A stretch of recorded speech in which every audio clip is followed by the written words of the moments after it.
This evening marks the expiration of an ultimatum issued by US President Trump to Iran. The president has issued stark warnings, threatening the nation with complete destruction should his demands not be met. However, amid these intense threats, a prominent German politician believes that President Trump is ultimately seeking a negotiated settlement rather than military conflict. Jürgen Hardt, the foreign policy spokesperson for the CDU-CSU parliamentary group in the German Bundestag, expressed his view on a recent television program.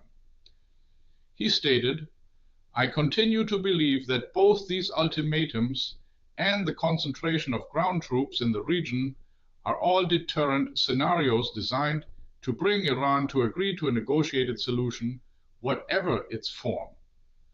Hardt suggests that such an agreement could encompass a ceasefire, Iran's abandonment of its nuclear program, and the unblocking of the Strait of Hormuz. In return, the United States could offer significant relaxations of its sanctions against Iran. This, he emphasized, represents the most viable diplomatic path forward. Hardt was clear in his warning against military action. He stated, "The regime obviously still possesses reserves of weapons and missiles, so a military solution from the air or through an invasion is, in my opinion, not an option that America should seriously consider." He believes that a diplomatic resolution could bring a substantial de-escalation of the situation within a matter of days. Otherwise, he added, America would find itself in a dead end.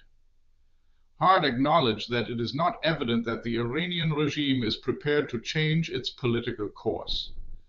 Nevertheless, he considers a full regime change to be presently very unlikely.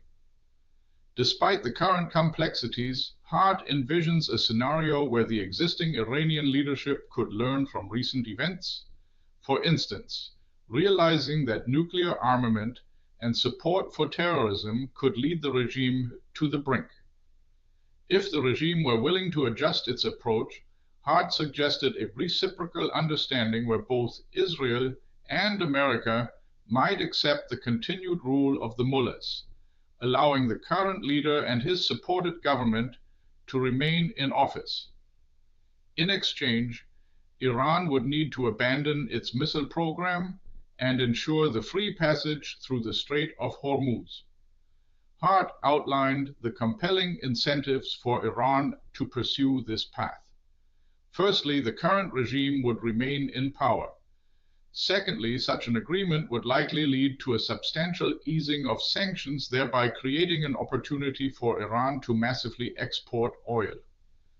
This increased oil supply, Hardt noted, would contribute to an oversupply on the global market, potentially benefiting both sides. Hardt concluded, "And in that respect, I believe that a path of negotiation is indeed possible." Turning to Germany's role, President Trump has repeatedly criticized Chancellor Merz, expressing disappointment in his friend Friedrich due to what he perceives as insufficient support. Hardt interprets President Trump's criticism of Germany as a sign that the United States operation is not unfolding as desired. He explained that Germany is a strong and reliable partner in the Arab world, highly respected and valued by many governments in the region for its role as a good mediator between various powers in the Near and Middle East. Furthermore, Hardt highlighted Germany's and Europe's stance. He stated, "As Germans and Europeans, we have said that we are not in a position to support this war now, but we are, of course, able to contribute to a peace order afterward and do our part." Hardt believes that President Trump is also pointing fingers at Germany because his strategy is not proceeding as he had hoped. He speculated, therefore, he is also seeking culprits for the lack of success to present to the American people. And from his perspective, the Europeans might be the welcome scapegoat. However, Hardt revealed that during the G7 meeting in the first week of April, where US Secretary of State Marco Rubio was present, there were positive and consensual discussions. These discussions included how European economic nations could support the United States in securing peace in the Middle East in the future. Hardt underscored the prerequisite for such cooperation, stating simply, "But for that, the weapons must first fall silent." What's your take on Trump's Iran ultimatum? Hardt pushes diplomacy, warns US? Share your view in the comments. Do you think this will matter in the next news cycle? This video was generated using artificial intelligence